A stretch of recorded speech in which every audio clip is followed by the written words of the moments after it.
segundo e último dia do seminário, né? Primeiro seminário da Fototeca Potiguar. Ontem abrimos com a oficina do Daniel Meirinho, o professor Daniel, pelo horário da manhã, e à noite a gente teve a sessão solene, né? Que para quem participou, quem veio ontem e quem não veio, foi um momento de muita alegria.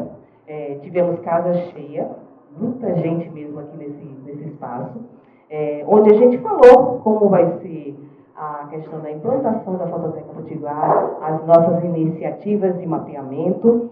E hoje temos a honra, né, de termos duas grandes palestrantes aqui, duas queridas amigas, iniciando agora pela manhã com a Monara Barreto, do Imagens do Povo, Observatório de Favelas. Ela vai se apresentar melhor, mas a gente já vai meio que dar deixa aqui, que a gente vai ter até o horário das 12 horas. 10h45 a gente dá um pequeno intervalo para ir no banheiro, tomar uma água, comer um bifes, né, Monara? Comer um bifes. E aí ela vai seguir. Inicialmente ela vai falar sobre o Imagens do Povo, como se dá o processo da organização do local, da escola. E depois ela vai falar sobre organização de acervos, metadados, enfim. Ela vai explicar melhor também, tá bom? Vem, Monara. Opa! Desculpa. Vem pra cá. Já estamos com o nosso site no ar, viu? Então, www.fototecapotiguar.com.br. Lá já temos algumas informações para vocês. E qualquer dúvida, entre através das redes sociais, Fototeca Potiguar, com a gente no WhatsApp, enfim. A gente quer a participação de todos. Críticas, sugestões, tá bom? Porque a Fototeca é nossa. Preencher o mapeamento, viu? No site informa melhor. A gente também vai disponibilizar os vídeos da sessão solene de ontem. Mas, enfim, tem esse processo do mapeamento que a gente pode explicar melhor em outro momento, tá bom? Obrigada, senhora. Toma, é teu, hein? Oi, gente, bom dia. Queria agradecer, é sempre bom agradecer, qualquer oportunidade eu estou agradecendo. A presença de todos vocês aí nessa manhã para poder compartilhar um pouco dos conteúdos que eu venho trazendo aí do Rio de Janeiro, conteúdos que podem servir e serem comum, né, para todos aqui. Mais uma vez agradecendo a Henrique, Meisa, John, Guilherme, todo mundo da Fototeca que está nessa mobilização, né, nessa articulação que a gente vem já de algum tempo. E hoje vou trazer para vocês dois momentos, né, como a Meisa falou. Eu vou apresentar sobre o programa Imagens do Povo, nossa metodologia, o trabalho que a gente desenvolve no Rio. E na segunda parte eu vou falar um pouco sobre organização de acervos, né? Como eu não sabia que o público poderia ser só fotográfico, né? A Meisa falou que ia ser um pouco mesclado, eu trouxe um pouco da metodologia de organização de acervos no geral, né? Bibliográfico, artístico. Então, nessa segunda parte, a gente vai ver essa etapa. Fiquem à vontade também para tirar dúvidas e sugestões. E pode passar. Então, eu venho representando o Observatório de Favelas do Rio de Janeiro, que é uma organização da sociedade civil. E a gente tem um trabalho voltado para incidência de políticas públicas através de pesquisas, projetos dentro da favela, né? Dentro das favelas e do território do Rio de Janeiro. O Observatório de Favelas ele tem 24 anos, vai completar dia 20 de agosto. E o Imagens do Povo ele é um projeto do Observatório de Favelas. E o Observatório de Favelas ele parte de alguns eixos, né, que é de comunicação, direito à vida e segurança pública, políticas urbanas, arte e território. Então, a gente é um equipamento que desenvolve várias ações culturais em diversas áreas, né? E o Imagens do Povo, ele nasce no Observatório de Favelas. Ano passado, a gente completou 20 anos dessa longa trajetória. E o Imagens do Povo, ele é uma construção pensada a partir das ideias de João Roberto Ripper. Não sei se vocês conhecem João Roberto Ripper, mas vale a pena pesquisar sobre, que tem um trabalho totalmente humanizado de favelas, aldeias, quilombos, E João Roberto Ripper ele entra no observatório com essa proposta de incluir essas pessoas e formar pessoas do território para fazer suas documentações, né? Então, quando o Ripper vai para o observatório a convite de fazer uma documentação, ele pensa nessa proposta de por que não criar uma formação para pessoas do território onde elas mesmas possam contar as próprias histórias. E aí surge a ideia do Imagens do Povo. Ao longo desses anos a gente vem avançando em vários aspectos, né? São 20 anos de uma grande rede que a gente constrói e até perpassa a cidade do Rio. E o Imagens do Povo, ele parte de 3 eixos principais, que é a parte de formação, preservação e difusão, né, desse material. Eu separei um videozinho que eu acho que eu já vou começar com ele e depois eu dou início das ações mais detalhadas, como que é o projeto.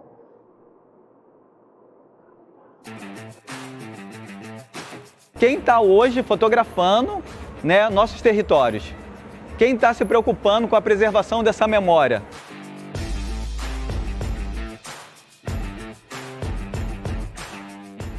O Imagens do Povo é um programa do Observatório de Favelas, com diversas ações, entre elas a Escola de Fotografia Popular. É uma escola de fotografia que ela não tem uma mirada nem somente técnica, nem somente conceitual, é uma escola que constrói em conjunto, né, as técnicas aliadas sempre às narrativas e sempre às visões críticas da fotografia. A grande importância desse lugar aqui, né, da escola, é ser esse ponto de encontro, onde a gente possa discutir não só a fotografia, mas discutir questões políticas mesmo da cidade, sabe? A gente tem uma visão sobre a nossa favela que, querendo ou não, é influenciada pela mídia. E mesmo a gente morando aqui e vendo as belezas do lugar, a gente é bombardeado o tempo inteiro por falas e imagens que contrariam, né, essa realidade que a gente vive, que também é bela. A minha fotografia sempre foi uma coisa muito voltada para a Zona Sul, né? Sempre foi uma coisa assim mais elitizada, né? Então, quando eu entrei na escola, meu olhar mudou totalmente, assim, completamente. Eu tive que repensar tudo, né? Porque é outra visão. Eu acredito que a fotografia popular e a Escola de Imagem do Povo me fez, mais uma vez, evoluir esse meu olhar, né? Olhar humano, olhar as pessoas. A fotografia popular, ela consegue traduzir o que as outras pessoas de fora da favela não veem, porque a mídia não mostra. A mídia só mostra a gente em situações que não são condizentes com o que é o dia a dia da favela. Então a fotografia popular, ela permite que a gente mostre a nossa história de verdade. E é uma fotografia que está permeada aí, por questões de território, questões de classe, questões de gênero, né? Questões que pulsam a partir da ideia do popular, né? O primeiro ponto assim, que eu fiquei muito feliz já desde o começo é que é uma turma muito diversa. Então são pessoas com experiências muito diferentes que convergem nesse espaço aqui e transformam esse espaço como um espaço de troca. Essas histórias de cada um é que vai somar no resultado que a gente tem como turma e como trabalhos também. Então essas oportunidades que a gente tem de aprender com grandes nomes já da fotografia popular foi imprescindível para mim. Né, e ter isso dentro de uma favela busca essa descolonização dentro da fotografia e mostra a verdadeira visão e imagem que a favela possui. Então a gente poder contribuir, mesmo que seja por um grão, com essa diversificação de histórias, eu acho que isso faz a gente acreditar bastante no que a gente está aqui todo dia fazendo.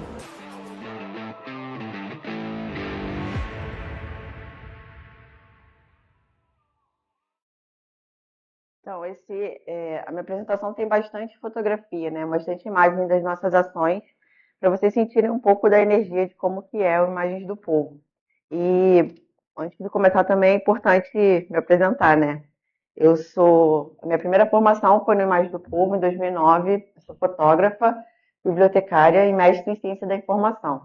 E foi a minha primeira formação que deu porta de entrada para muitos caminhos que hoje já estou num lugar mais de cuidar mais do acervo do que a campo, né? Hoje eu pouco fotografo, então eu lido mais com a imagem nesse lugar da curadoria, da seleção, da preservação.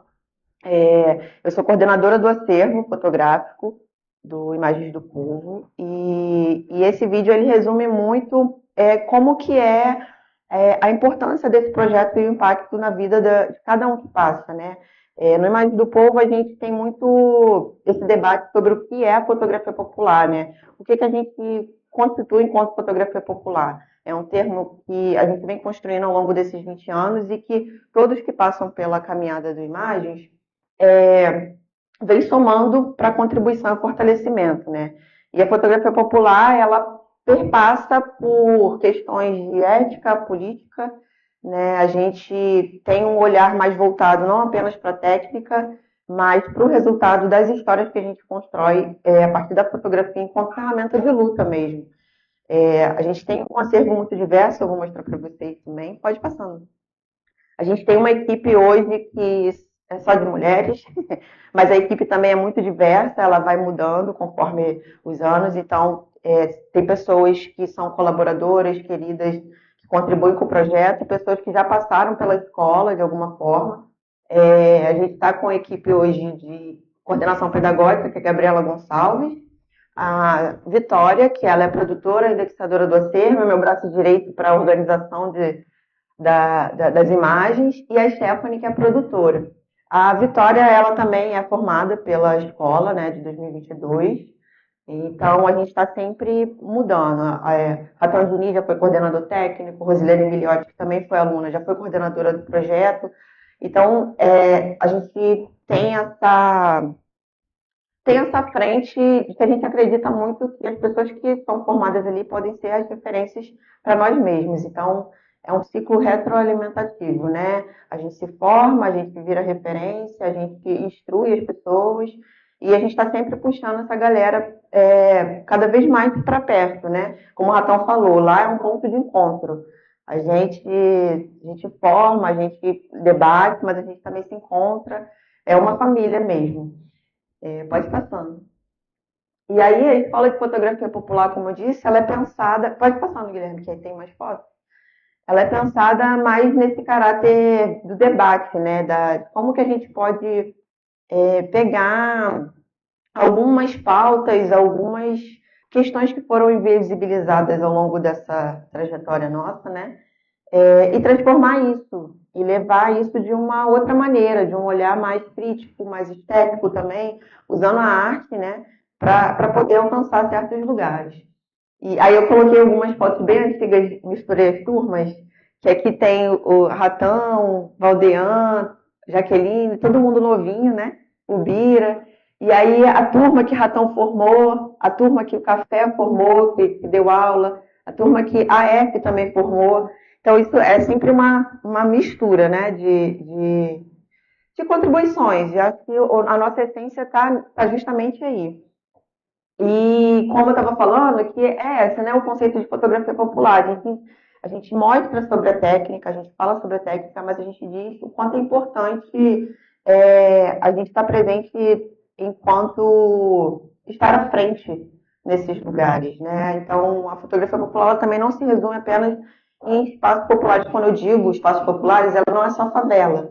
São aldeias, são quilombos, são esses territórios que são invisibilizados ou contados de uma outra forma.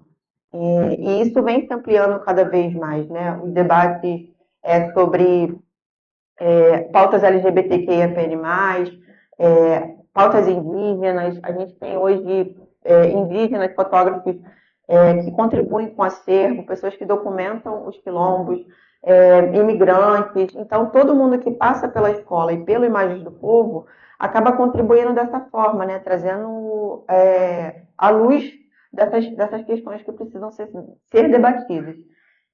A gente pauta muito na questão das histórias, né? A fotografia, ela permite inúmeras possibilidades de contar histórias. Então, a nossa metodologia é cada vez mais um resultado das histórias do que, de fato, o retrato que a gente precisa fazer bonito.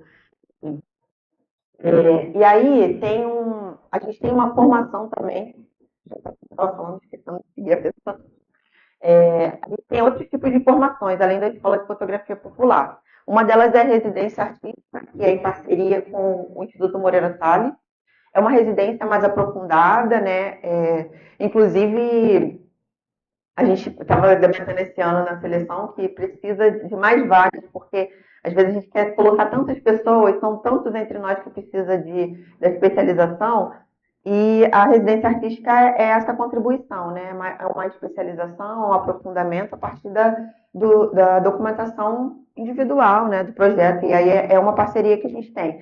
Para além da residência artística, a gente tem as formações de oficinas livres, né? Às vezes oficinas para outros públicos, público Down, o 60+, jovens, adolescentes.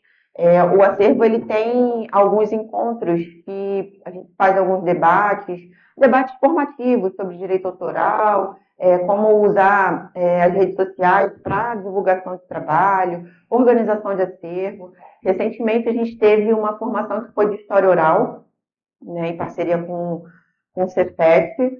Então a gente também tem esses parceiros, temos fotografia em parceria, um projeto em parceria com a ECO, Escola de Comunicação, a UFRJ, que é o Paralax. Então é um laboratório analógico, e a todo tempo a gente está buscando essa troca para poder fortalecer e manter as pessoas, né? Então, assim, esse ano a gente não conseguiu captação para a Escola de Fotografia Popular, mas a gente tem as ações ativas.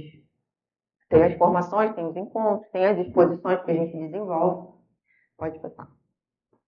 Essas são umas fotos de formações que a gente tem. E aí tem a parte que é a memória e difusão, que é o acervo, né? Que eu coordeno. Eu cheguei no acervo em 2010. Eu não tinha formação nenhuma, era só de fotografia, formação nenhuma no sentido de catalogação mesmo de imagens. E a minha experiência enquanto indexadora, que foi meu primeiro trabalho, assim, foi nesse lugar de não saber entender assim, como que eu posso organizar as imagens. Foi a partir daí que eu tive o interesse de cursar biblioteconomia para poder entender métodos e aprofundar e levar isso para imagens do corpo. E o acervo, ele começou com essa ideia também, com o Ricardo Funari e o Ripper, né, de como que a gente pode tornar essas imagens comercializadas, né, desses fotógrafos. Então, quando eu chego nessa organização junto com o Valdean, para poder selecionar esse material, indexar, fazer um site que a gente chamava de banco de imagens, né? Hoje a gente chama de acervo fotográfico, porque ele contempla outras propostas a não ser a parte comercial. A gente entende que é um espaço de preservação mesmo de memória, da produção desses fotógrafos, e a gente promove também outras atividades através do acervo, outros debates. Por exemplo, hoje aqui, fazendo esse compartilhamento com vocês, é uma forma de difusão do nosso trabalho, né? Enquanto memória, enquanto espaço de memória. A ideia do acervo, enquanto acervo, não mais banco de imagens, né, como a gente vendia, é justamente repensar aonde que fica salvaguardada a memória da fotografia popular, né? Então, tem as fotografias. Fotografia é um campo elitizado, a gente sabe muito bem, e dar o acesso à produção dessa fotografia nesses espaços requer também um cuidado para onde está indo a produção dessa galera. Quando eu fiz meu trabalho de pesquisa pensando sobre essa problemática, meus trabalhos de pesquisa foram todos voltados para a imagem do povo, né? Que é a minha prática ali.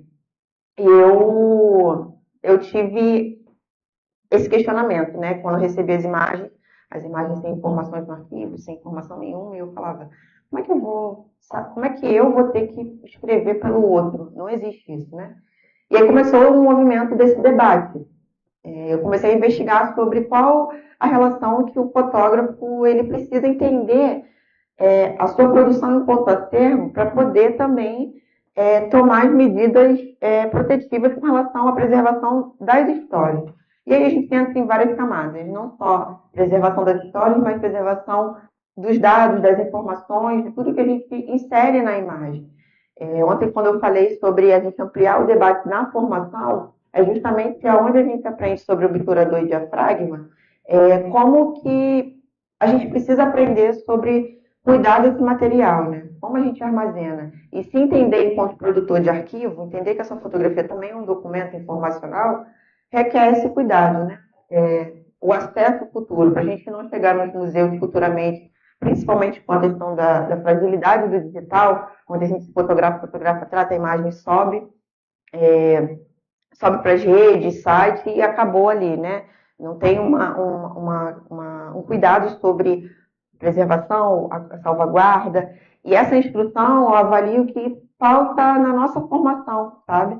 Então, em 2022, quando a gente retorna às formações da escola, a gente já começa a inserir esse trabalho bem de formiguinha, devagar, para poder fazer com que as pessoas entendam que é importante, né? Preservar as histórias e a memória.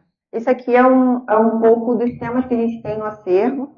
Vocês podem acessar o acervo de Imagens do Povo, celular, computador. O nosso acervo ele não é de acesso aberto. No caso, vocês não conseguem baixar a imagem em alta resolução. Existe uma política de preservação também da imagem das pessoas que a gente recebe as fotografias, né? Então, a gente não disponibiliza dessa forma. Eu quero fazer uma solicitação para pesquisa acadêmica, para publicação. Aí a gente entra em contato, vocês entram em contato com a gente entra em contato com a rede, com o fotógrafo, ele autorizando, a gente libera, aí tem contrato, toda uma questão. Então, justamente porque são fotografias de pessoas que sofreram apagamento, estigmatização. Então, existe um cuidado para onde vai ser publicado, né? Fotografia popular também não é bagunça, assim, né? O pessoal acha que vamos baixar, vamos salvar e publicar. Não, tem todo um cuidado sobre crédito, sobre pagar e valorizar o trabalho que a gente faz também. Mas, obviamente, é tudo negociado, é tudo para poder levar e outras pessoas acessarem, né? Porque, para além desses temas que a gente traz, a gente quer trazer a informação mais aprofundada. E aí, quando eu trago esse debate sobre a preservação da memória da história, é porque isso, eu não posso chegar e receber uma foto, por exemplo, da Meísa e contar a história por ela. Ela vivenciou aquilo, ela vai saber o nome, o lugar, quem são as pessoas. E assim, informações básicas, o que é, quando, quem, o ano, coisas que só você vai poder contar. Então, às vezes é muito triste quando você chega num museu ou algo do tipo, ver fotos de pessoas que você não, obviamente, né, muito tempo atrás, outros debates, outras metodologias, mas eu já pensando também no futuro, né? Chegar e falar sem autor desconhecido, sem título. Então, para evitar que isso aconteça, aos poucos é importante a gente, enquanto fotógrafo, entender que a gente precisa entender enquanto acervo, né? A nossa produção fotográfica enquanto acervo, enquanto história, e que isso pode ser levado de outras formas, para outras pessoas. Lidar com a fotografia enquanto objeto informacional, enquanto campo da informação, faz você ampliar e entender que esse debate da história é importante para ser contado, a partir da nossa ótica, da nossa perspectiva, né? E aí também tem a parte ainda da memória de difusão, que é a galeria, que a gente chama Galeria 535, que é o acesso na instituição, no Observatório de Favelas, é o acesso das salas.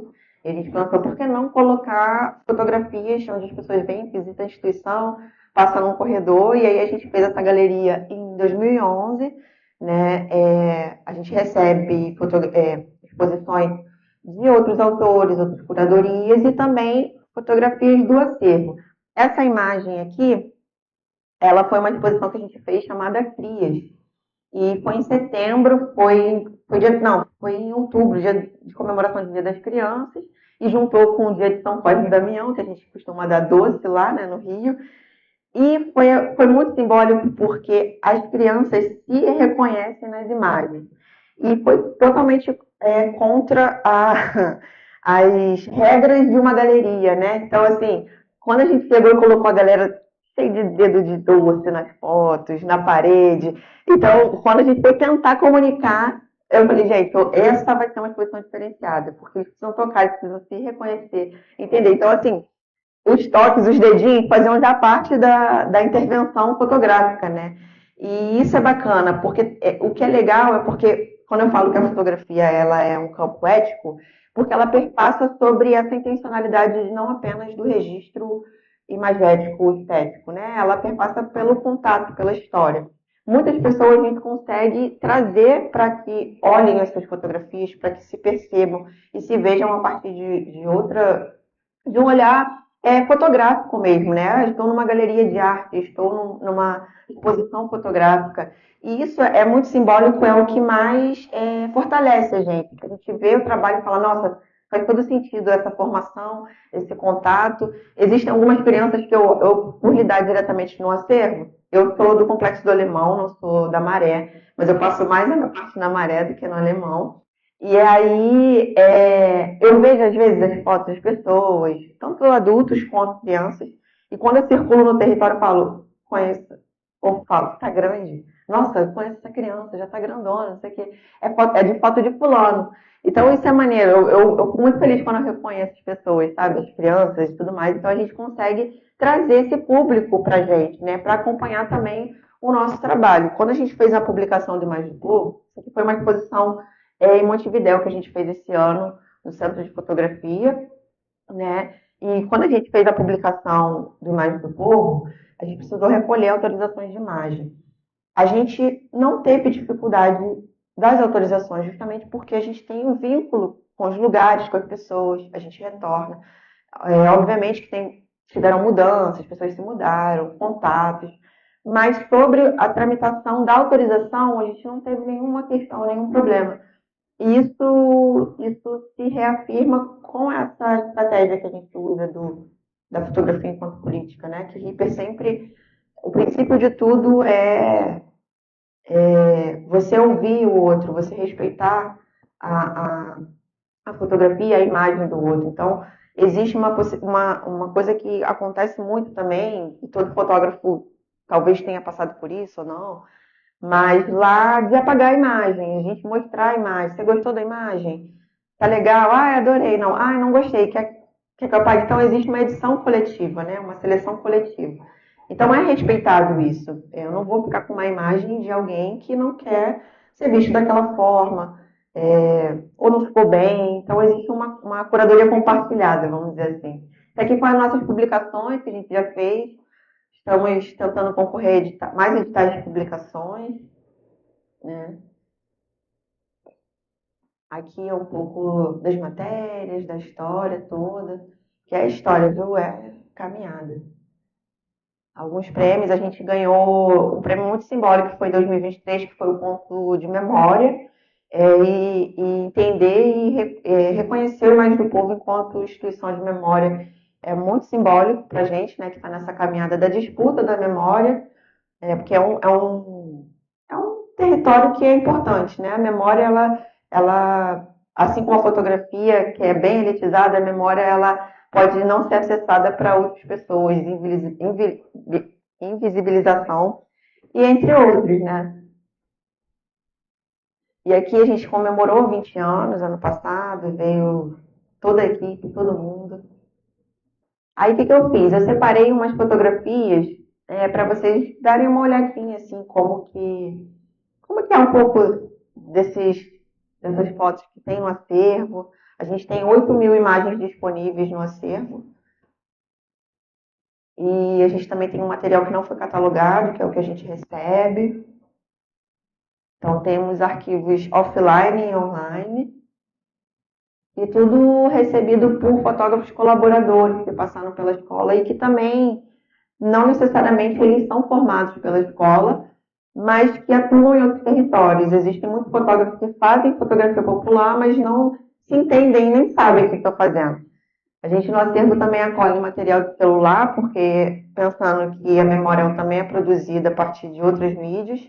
Obviamente que tem algumas limitações de imagem, né, para exposição, mas enquanto preservação da história daquele espaço, a fotografia do celular é super válida também.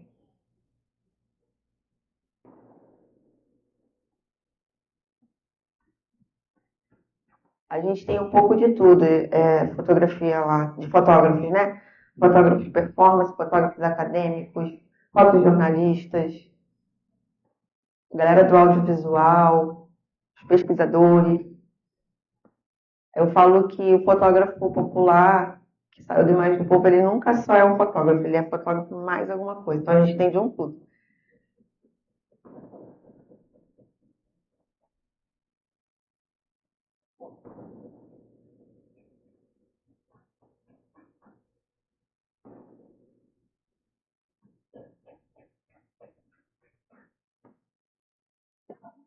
Aí tem o meu contato no próximo, se vocês quiserem. Tem?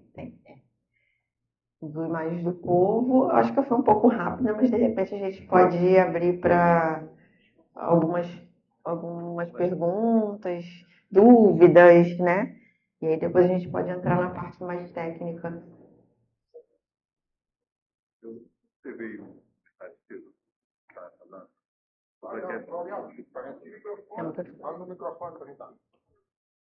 Observação que eu fiz é interessante. Eu fiz muitas fotografias analógicas para mostrar a pessoa. E a questão da edição. Quando você faz uma fotografia, ela é temporal. Ela não acaba daquele momento. Uhum. Então, a pessoa olhou, não gostou, né? A imagem, se eu não quero essa imagem publicada. Uhum. Aquela fotografia que ela não quer, tá certo? Ela pode ter um novo sentido, depende da maturidade intelectual e como a pessoa quer aquela imagem. Uhum, porque ela pode não gostar do que está vendo, mas aquela fotografia ela pode expressar muito mais do que aquele espaço que ela se delimita. Né? Sim. O espaço poético que ela delimita, na verdade. Sim, com certeza. Então, essas são as questões que eu levanto o fato de você apagar a fotografia no celular. Uhum. Porque existe a fotografia digital, ela trouxe essa coisa imediata. Sim. Né? E essa coisa imediata, ela quebra um pouco o processo reflexivo. Eu acredito, é um ponto, um olhar que eu tenho sobre isso. Sim. Eu acho que, como eu falei, eu acho que é muito mais sobre também as intencionalidades, né? E o analógico é totalmente, a prática é diferente, né? Como que a gente lida com cada formato. A gente começa a escola no analógico, eu já sou da versão digital, né? Eu sou da era do digital mesmo. E aí pensando muito que eu falo muito sobre isso, mas na edição, quando a gente fotografa pessoas, imagens, a gente tem realmente essa vantagem, quando fotografa de digital, sobre mostrar, né? Porque a gente está numa outra geração que é essa mesmo do diálogo, da conversa. E realmente é um ponto, né? Como que mostraria com a questão do analógico? Mas eu acho que vem muito da confiança também que você estabelece. Isso é um ponto que não é sempre, é raro, assim, é bem esporádico. Mas quando eu falo sobre curadoria coletiva, é porque a gente tem essa afinidade com o que a gente está registrando, né? Todos os temas possíveis. Então, assim, eu, enquanto fotógrafa, pesquisadora, eu preciso conhecer bem aquele lugar, aquele espaço, aquelas pessoas, para eu me sentir confortável de fotografar e eles confiarem em mim. Então, às vezes, por exemplo, o fotógrafo está na rua, não conhece ninguém. Então, isso pode acontecer, como já aconteceu com os colegas e comigo, né? Sobre, não gostei ou não confia. Mas quando você tem intimidade com as pessoas, quando eu falo pessoas, né? Você nem precisa pagar, porque a pessoa confia tanto no seu trabalho, no que você tem de retorno, que não é necessário. E eu acho que é importante também pensar sobre isso, porque quando eu falo sobre a edição ela é parte de um processo também de preservação, né? Escolher o que você guarda. Quando eu falo para escolher o que guarda, quando eu falo assim, gente, vocês não podem guardar tudo. Mas eu entendo que o processo artístico, hoje, quando você vê uma foto, daqui a 10 anos você vê de outro jeito que ela pode servir, como você falou. Então, quando eu falo sobre escolher o que guardar, é porque tem pessoas que guardam até fotos que estão fora de foco, ou borradas, ou que não servem. E aí, por exemplo, de 500 fotos que eu tiro numa saída fotográfica, eu guardar as 500 e não passar num processo de curadoria do que aquilo é bom, do que aquilo pode servir, pode ser que nessas 500 fotos eu só vou utilizar nesse momento a foto perfeita, máxima, que é uma só. Mas daqui a 10 anos eu vou usar a outra. Então, saber escolher o que a gente guarda. Né? Tem isso também. E não guardar tudo e todas as coisas, porque tem muita coisa que eu costumo chamar de lixo digital, que é essas imagens que você não vai conseguir aproveitar nada e ter proveito de nada, sabe? Às vezes você vai fotografar até mesmo pautas fotográficas de palestras e afins, você não vai guardar foto de alguém assim. Não faz muito sentido. Então, quando eu falo sobre escolher o que guardar, é pensando também no processo artístico de como pode ser elaborado e pensado na frente, e também pensando nessa parte de como a gente tem que armazena muita mídia sem necessidade, né? Mas assim, não sei se eu te respondi, mas é uma provocação importante, sim.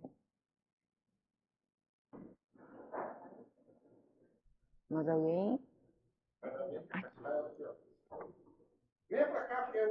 Será que dá? E a gente tá gravando. Sim, claro. Fica de frente pra câmera. Bom dia. Uma das minhas dúvidas é com relação ao armazenamento desse acervo, né? Por exemplo, você fala que o acervo na plataforma ele fica em uma pequena resolução, até por questão de direitos de imagem, mas quanto ao armazenamento, né, teria essa dúvida desses arquivos, eles ficam com vocês também, por quanto tempo? E como é esse armazenamento, né? Uhum. Eu falo em profundidade, Sim. armazenamento de dados. Imagino que não deva ser, um pouco complexo, né? Uhum. Gostaria de entender um pouquinho. Sim. Lidar com o digital é sempre uma caixinha de surpresas, assim, cada dia é uma novidade, cada dia é uma coisa nova, cada dia é um problema, quanto mais você mete, mais você acha questão. Mas então, o nosso processo de organização da acervo é feito da seguinte forma: o fotógrafo, ele termina a escola, a formação, e existe esse convite de participação enquanto fotógrafo colaborador, né, colaborador do acervo. Então, tem fotógrafos que fecham um contrato com a gente. Só que esse contrato, ele é um contrato mais sobre quantitativo, a gente saber quem está conosco e quem a gente pode recorrer judicialmente caso haja alguma questão de imagem, né, que a gente tem um advogado na instituição, mas ele não é um fotógrafo que tem exclusividade com relação ao contrato. O contrato não te prende a isso. As imagens que o fotógrafo ele leva para o acervo são as mesmas que ele pode vender, comercializar, participar de galeria, exposição. A gente está com a proposta realmente da preservação e não só de prender isso, né, ter como exclusividade. A gente quer compartilhar as fotografias, o conhecimento. Então, ele assina esse contrato. Tem fotógrafos que eles não assinam, eles fazem a caminhada deles e participam conosco da mesma forma. E existem 2 etapas, né, que trabalho com a Vitória. A Vitória, ela faz a catalogação das imagens, é produtora do acervo, e a gente recebe essas imagens, mas a gente também não tem... Por exemplo, tem fotógrafos que são mais participativos, tem uns que entregam 10, tem uns que entregam 100. Isso vai de cada um. E todos eles entregam as temáticas específicas. A gente não faz solicitação. Só quando assim, tem alguma cobertura fotográfica, alguma pauta jornalística aqui do Observatório que está falando sobre racismo ambiental, por exemplo. É um tema que a gente não tinha no acervo. E muitos fotógrafos têm, mas não sabem que tem. Então, a gente tem um canal de comunicação onde eu falo, galera, quem tiver fotografia sobre racismo ambiental, me envia para fazer a matéria, publicação do Instagram e tudo mais. E aí a gente começa a ter um novo tema, né? E aí a gente recebe essas imagens. Então, a solicitação é feita dessa forma.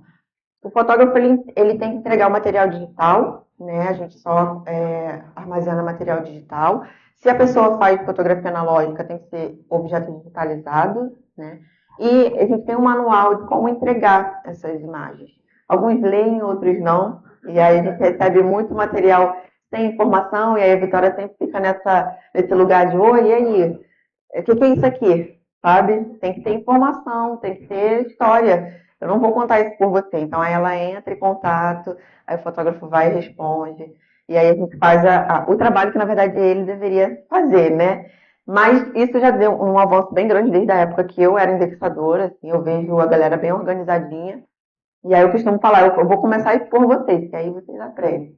Mas é feito dessa forma. Então, o fotógrafo entrega por drive, o transfer, material em alta resolução. E aí tem o conteúdo de celular que a gente também acolhe.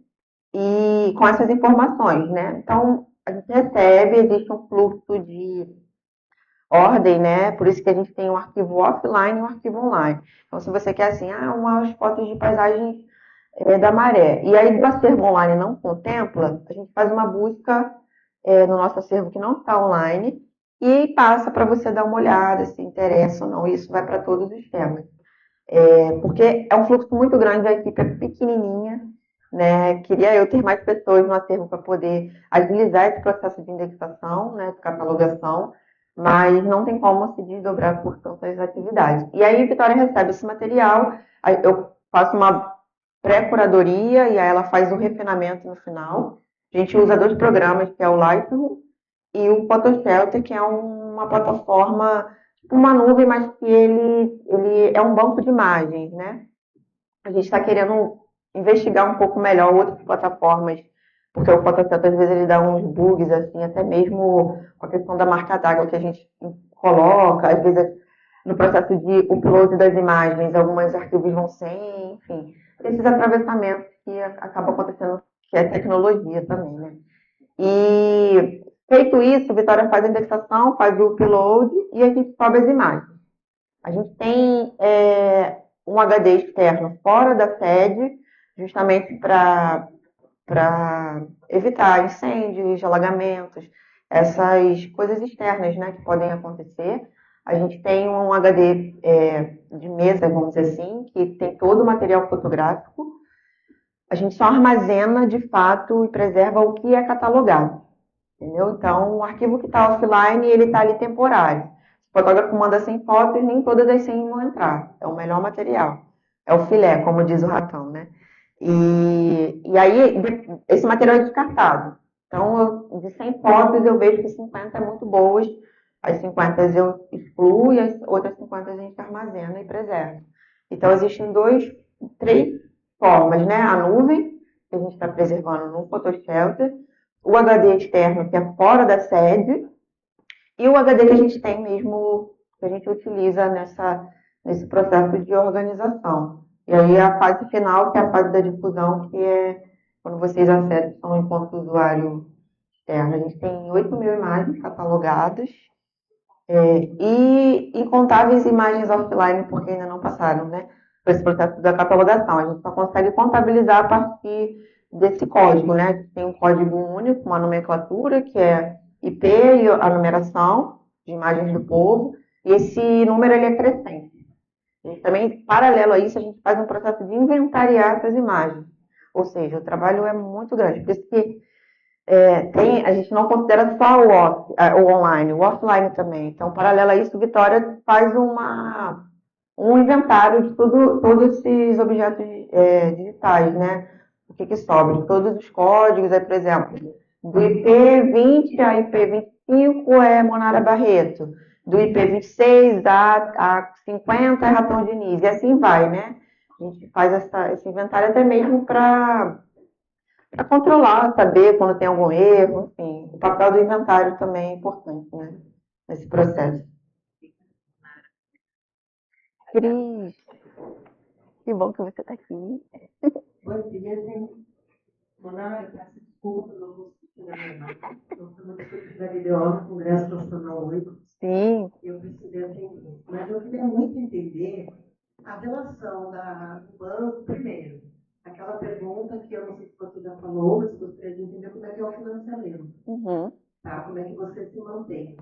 E outra coisa, que você tem, porque uma das discussões no livro das fototecas, que é a sustentabilidade, é a questão de você, por exemplo, eu, na minha concepção, trabalhei muitos anos em banco de imagens, eu penso que, por mais que você tenha um arquivo público, por exemplo, nos museus, tá? Quando você vai fotografar por uma propaganda, por um comercial dentro de um museu, você paga uma taxa de precarização, ou seja, a iluminação, o calor da câmera, o contato com aquela obra, ele causa um dano de alguma forma. Então, você paga uma taxa mínima. Sim. Eu queria entender se vocês fazem a questão de direito de uso, se esse mecanismo de um percentual mantém o observatório e sobre os maiores desafios de financiamento que você tem, porque é uma questão que eu acho que é importante conversar. Sim, sim. Até porque mais tarde eu vou estar incluído depois do PDO e eu já posso... Estarei aqui. Obrigada. Obrigada, Cris. Eu acho que esse é o maior desafio e a maior questão, assim, né? Mas o Imagem do Povo, infelizmente, ele não consegue se sustentar, esse seria o nosso sonho. Enquanto agência, enquanto formação, enquanto vender a metodologia, né? E a gente também oferece coberturas fotográficas, mas para isso precisava de uma pessoa muito específica de agenciamento do Imagens do Povo, sabe? Fazendo só isso.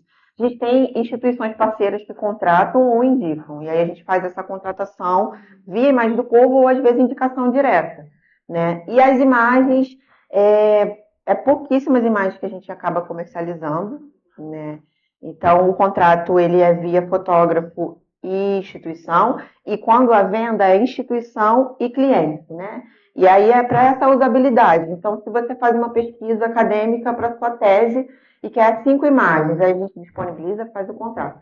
Aí, Monara, um ano depois você precisa de outras imagens ou dessas imagens para algum trabalho que você precisa apresentar, né? Alguma feira expositiva. É outro contrato, entendeu? A cada usabilidade é um novo contrato, né? A gente também pede sempre a devolutiva desse material para a gente entregar para o fotógrafo, saber onde ele está circulando. E o maior desafio é realmente o financiamento. A gente faz via captação, né, de lei de incentivo. Existe uma equipe de desenvolvimento institucional no Observatório de Favelas e eles encaminham todos os projetos que são referentes a cada projeto que o Observatório desenvolve, né? Então, assim, se eles veem algum trabalho sobre memória, ponto de memória, eles encaminham para a gente. Formação também. E a gente também tem outros equipamentos que trabalham com formação, por exemplo, o Galpão Bela Maré, que tem a Escola Livre de Arte e outras ações. É uma eterna luta para poder manter esse equipamento ativo, né? E todo ano a gente está nessa escrita de edital, captação, todas as possibilidades possíveis a gente está tentando se inserir, né? E a escola, que é um projeto muito caro, é o mais difícil. Então, não sei se você chegou a ouvir que esse ano a gente não teve financiamento, mas a gente conseguiu manter uma equipe mínima. Por exemplo, a equipe teve que ser dispensada. Éramos em 7, ficamos em 4. Ou seja, para dar conta disso tudo, eu e Mais do Povo existe inúmeros trabalhos, inúmeras ações. Eu falei, só a parte do acervo eu preciso de uma equipe, pelo menos. E só tem eu e Vitória. E aí fazendo de um tudo. Aí eu tenho que ficar na parte da escrita dos projetos para concorrer e esses outros momentos. E era necessário alguém também circulando nos espaços para fazer a difusão, captação, toda essa parte ativa. Então, é um desafio para a gente. Eu sinto muita necessidade, muita falta, agora que eu estou nesse lugar de coordenação, enquanto escrita de projetos que a gente recebe, sobre leis de incentivo a espaços mesmo, né? Enquanto equipe. Estava conversando com a Meisa sobre isso, que eu sinto uma carência de entender, de ver espaços, editais que promovam espaços culturais, de lugares mesmo. Então, a gente tem um acervo que é digital, a gente consegue dar conta disso, mas a partir de captação, de um dinheirinho de casinha, de venda, até porque a instituição ela não pode vender, comercializar nada, né? Tem isso. E a gente mudou agora de sala, foi uma conquista, uma vitória para a gente ver Mais do Povo, porque as nossas imagens das exposições, que são do acervo, né? A gente criou uma política de seleção, o que fica conosco, o que a gente entrega. Então, as exposições que a gente faz de artistas externos, a gente entrega e fica com o material que é produzido a partir do acervo. Tá, mas e aí, onde a gente vai condicionar isso? Então, a gente tem que se virar nos 30 a partir do que a gente tem. Gostaria eu de ter todos os suportes e materiais do armazenamento da fotografia física, que são essas imagens. Então, o que está no meu alcance é isso, a gente conseguiu uma salinha onde a gente vai pensar num projeto de armazenamento desse acervo físico, que são as exposições. Mas queria eu poder ter um papel com pH neutro, com uma coisa que é super caro. E aí a gente tenta fazer o que dá, botar o desumidificador e todas essas coisas. Então a gente conseguiu essa salinha, a gente está em processo, que as fotos ficavam não materializadas. Eu falei, gente, não tá tudo errado isso aqui. Então, a gente está fazendo essa mudança agora, né? Fazendo essa seleção de descarte, do que é entregue, o que tem que ficar, e dentro das nossas possibilidades, né? Pensamos a gente tem um arquiteto lá, né? Pesquisador, e ele fez um projeto para a gente de colocar as imagens arquivadas no teto, assim, penduradas, com suporte de papel e tudo mais. Então, a gente faz o que está ao nosso alcance. entendeu? Mas é isso, a gente precisa de uma equipe grande, éramos em 7 pessoas por conta da escola, mas também só o acervo ele demanda muita ação, muita coisa, né? E o crescimento disso, como que a gente pode também expandir para outros campos. Acho que servir enquanto objeto de, acho que enquanto, como se diz, exemplo, sabe, de fomento. Eu tive Mãe Luísa, e aí seria tão interessante poder voltar outras vezes e mostrar como a instituição ela é gerida, como se constitui um projeto. Então, a partir da nossa metodologia, como que a gente difunde o nosso trabalho que pode ser expandido em outros lugares, né? A gente sonha muito, é muito sonho para pouca verba, na verdade, né? Mas a gente tenta adaptar o que dá e estamos sempre atentos a novas possibilidades, a debates, e é isso. Assim, a difusão, como eu falei, é isso aqui, tá ampliando rede, parceiros, contatos, que para a gente é muito importante e simbólico também.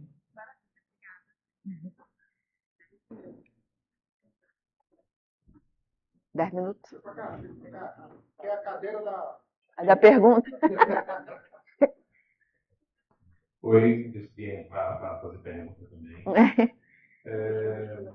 Quando você falou, Monara, sobre essas 3 frentes de conservação, de locais de conservação desse acervo, né?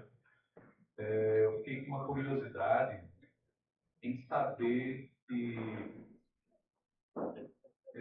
nesses 3 locais, digamos assim, se eles são uma repetição entre si, por garantia, e como é feito o trânsito dessas imagens, se tem uma periodicidade, se é automático, se vai online, ou se precisa em alguma situação uma pessoa levar e fazer isso. Assim, não sei se também isso é uma informação possível, mas é uma curiosidade minha, né? Sim. Então, a gente é a cópia, é o espelho, né? A gente tem uma base, que é o que a gente tem no acervo, a gente tem um espelho do que está na nuvem, que é o que está no Photoshelter, com o HD que a gente tem na sala, né? Que vai todo esse acervo. E o HD que é externo, a gente faz uma periodicidade de backup, a gente decidiu fazer mensal. Então, por isso que o inventário ele é importante, né? Então, a cada pausa, a gente tem uma data específica que esse HD ele retorna para a gente e a gente faz o backup. E aí a gente faz os backups de uma forma manual mesmo, assim. Pegando, colocando, copiando, colando. Gostaríamos de otimizar até mesmo possibilidades de transferência dos arquivos até mais seguro, né? Mas a gente tenta fazer do que está realmente ao nosso alcance. E é toda cópia também. Então, só o HD que fica fora da sede, que é o que a gente recebe uma vez no mês para poder fazer esse backup. E isso a gente conseguiu fazer com o edital que a gente ganhou de ponto de memória. E até mesmo, pegando um pouco do que a Cris perguntou, que eu estava falando com a Meisa, é que a gente recebeu um prêmio de ponto de memória, que foi simbólico e tudo mais, só que a grana do edital a gente só tinha que gastar com equipamento. Eu falei, poxa, seria tão interessante a gente poder usar essa verba para poder acondicionar os materiais fotográficos, de repente até dar uma oficina, e o máximo que deu foi comprar HDs, né, para poder. Então, esses HDs, eles demoraram no processo de compra, a gente começou a implementar isso esse ano. Então, para você ver, a gente ganhou o prêmio em 2023, 2024, até sair a verba, todo mais esse trâmite.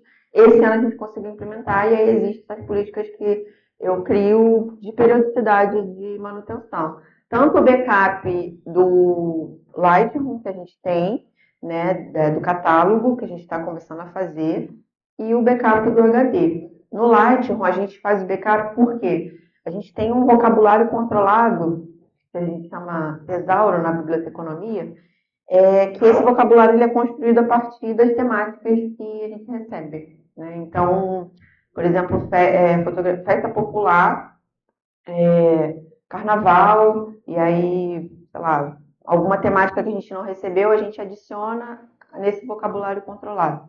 É uma forma de otimizar também o tempo da indexação. A gente está começando a entender os debates sobre inteligência artificial e como a gente pode utilizar isso também a nosso favor para agilizar os processos de catalogação, né? Obviamente que ainda é tudo muito novo, cuidadosamente, porque são imagens, são fotografias de pessoas, mas é uma coisa que a gente está tentando, uma ferramenta que a gente está tentando investigar mais para poder nos auxiliar, né? E o Tesouro, ele vem nesse lugar. Por exemplo, as palavras-chave, já aproveitando para falar que a gente utiliza esse termo, fotografia popular, na indexação das fotos para reafirmação do que é uma fotografia popular, né? Então, a palavra-chave enquanto reafirmação daquela identidade fotográfica também, de todos os temas. E essa palavra-chave, ela fica inserida no tesouro, que é esse tesouro construtivo, que a gente também faz em backup e tudo mais. Tem uma foto na próxima apresentação que eu vou mostrar dele como que é. O assunto é um pouco delicado, aí eu quero fazer duas perguntas, tá? Que uma pode levar a outra. Sim.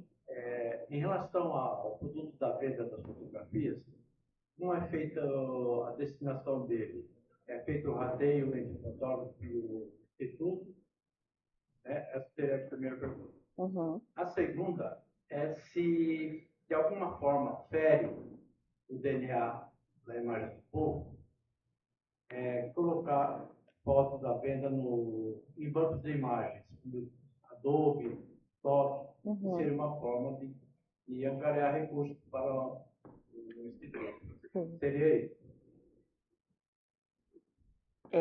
Não, de forma alguma seria ofensivo para a gente. A gente, inclusive, como eu falei, o contrato entre o fotógrafo e a instituição, ele é feito justamente para poder a gente estar resguardado de uma forma segura sobre a usabilidade da imagem e controle institucional.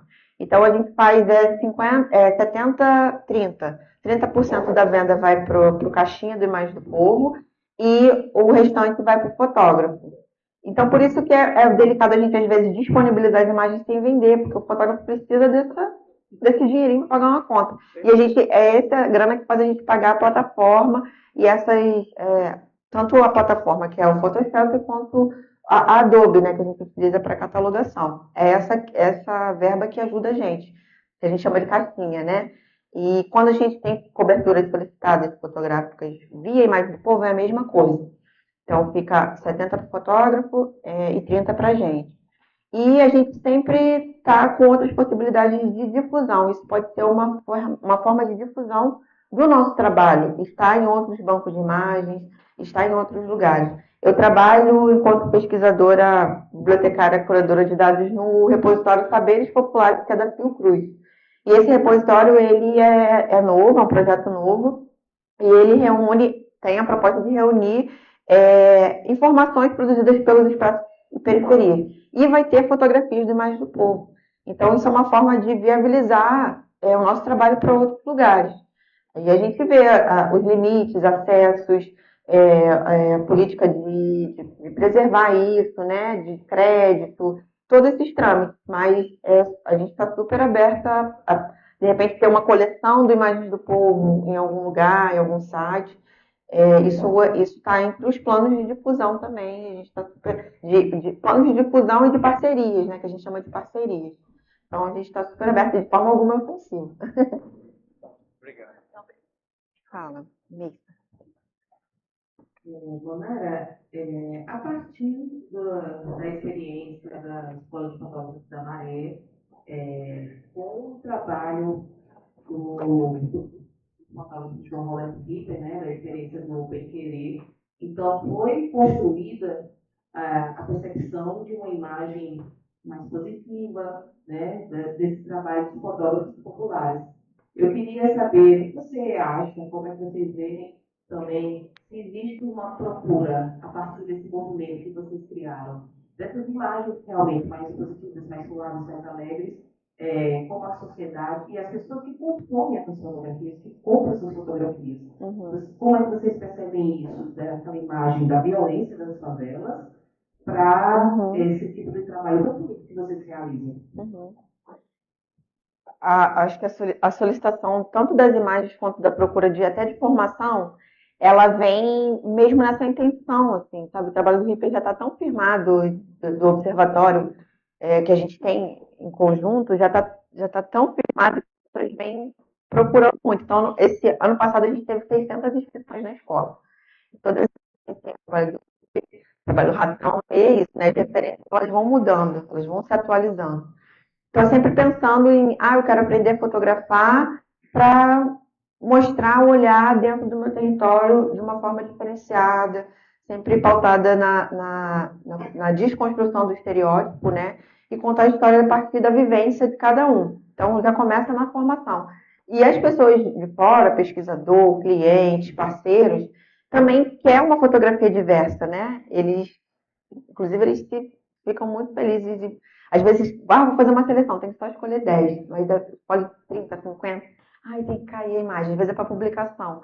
Então, eu vejo sempre uma diversidade de busca dessas fotografias, que não é, no nosso acervo, a gente nem tem material de operação policial, por exemplo, e os fotógrafos eles estão à frente disso também, né?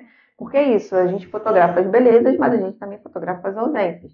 Mas a gente sabe utilizar da forma certa.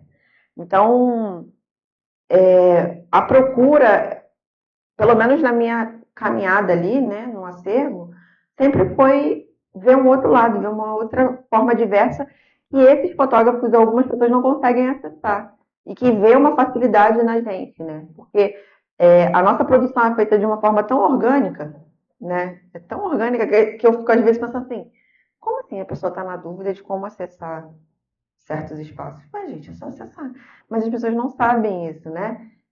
Porque é orgânico, é de onde eu venho, é como eu me comporto, como eu me porto de forma ética. Eu não chego na casa de ninguém entrando sem pedir licença. Por eu ser do Alemão, eu não chego na Maré fotografando, só porque eu trabalho ali há anos.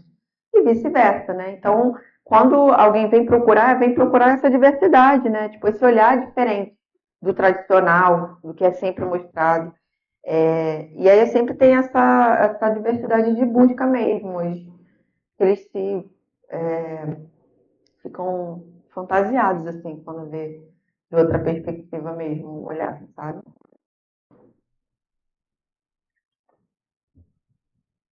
Bom dia, gente. Monara, eu fiquei impressionado especialmente com um garoto que aparece no vídeo, no documentário, que ele fala que já fazia fotografia, já fotografava na estética da Eli, né? Ele era um da comunidade, e ele, especialmente assim, ele identifica como esse deslocamento do olhar para aquela realidade, e ele fazia parte daquele no seu trabalho, não tem como estética. E ele atribuía a formação na escola de vocês a esse, vamos dizer assim, essa descolonização, né? Esse olhar que ele tinha. Aí eu fiquei curioso para saber se você poderia falar um pouco para a gente desse percurso formativo, né? Não só a técnica, né? Como o fotógrafo fala, o equipamento, essa questão de acelerar, né? Não.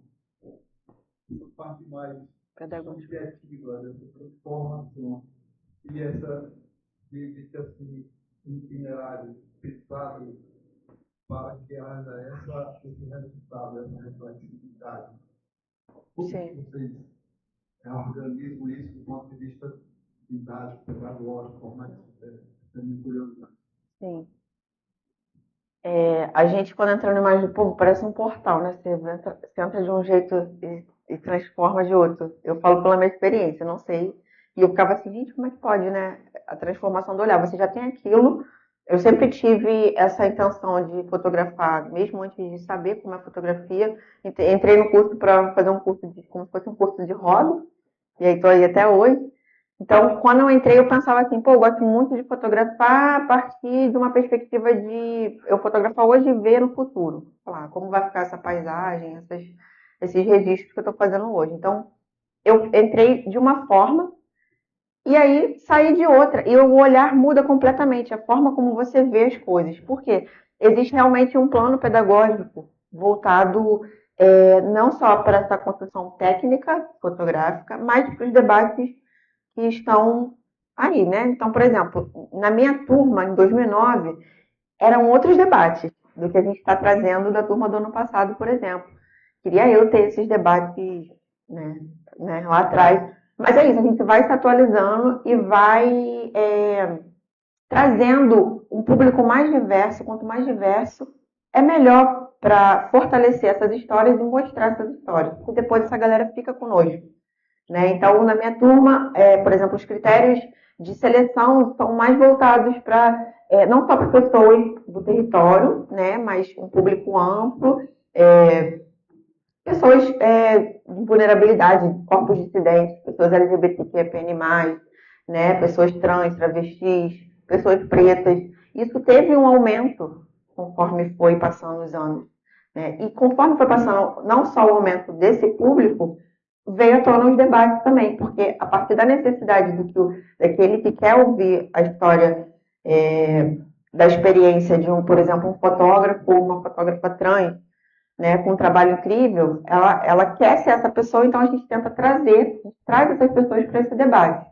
E isso vai avançando. Né? Essa parte pedagógica foi o Dante Gastaldoni que veio junto com o RIP, então assim, é um grupo, né? O Observatório, junto com o Ripper, Dante, Funari, essas mentes pensantes estruturaram um programa pedagógico não só apenas técnico, mas que tem esse conceito mais humanístico, né?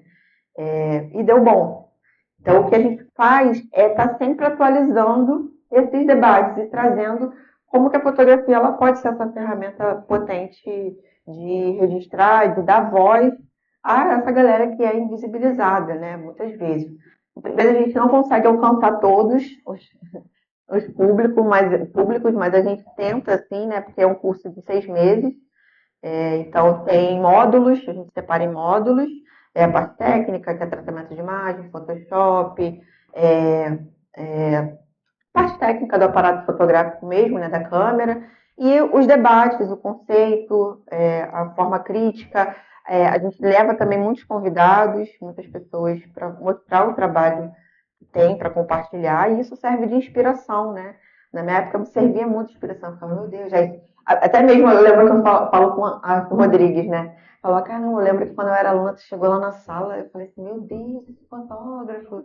E hoje tá aqui, ó, fazendo palhaçada comigo. Então a gente tem muito disso, né? As nossas referências somos nós também, né? Então a gente traz ex-alunos que são fotógrafos hoje com um trabalho mais consolidado. Esse fortalecimento, essa retroalimentação para a gente é muito importante manter, né? Então os fotógrafos que foram alunos, hoje eles estão assumindo a frente da escola, né? Tanto da parte pedagógica e técnica de acompanhar, quanto essa parte de construir, de trazer o trabalho, é uma rede mesmo que a gente vai tecendo, uma coxa de retalho, costumo dizer. Vai só somando e aumentando, né? E vai por esse caminho, assim. Eu acho que a gente tem que dar uma pausinha, né, Beleza? Você vai dar uma pausinha e aí eu volto para a segunda parte.